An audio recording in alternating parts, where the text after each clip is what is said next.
city throws back ayaa la dhahaa 3 jeer ayaa sameynaysaa marka koowaad 12 birta ayaad ku daraysaa 10 ayaad sameynaysaa waad ku daraysaa 8 ayaad sameynaysaa ama 10 trainingkeena afraad waxaa la yiraahdaa machine bend over row back machine bend over row back ayaa la dhahaa 3 jeer ayaa sameynaysaa 12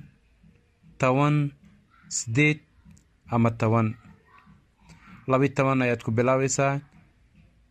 waad sameynaysaa 12 ayaad sameynaysaa weight ayaad ku darsanaysaa 10 ayaad ka sameynaysaa weight ayaad ku darsanaysaa 8 ayaad sameynaysaa ama 10 trainingkeen intaas uu ka egyahay afarta training waxaa jira traininada kale way badan yihiin insha Allah waxaan idinku soo dari doonaa training kale oo soo socda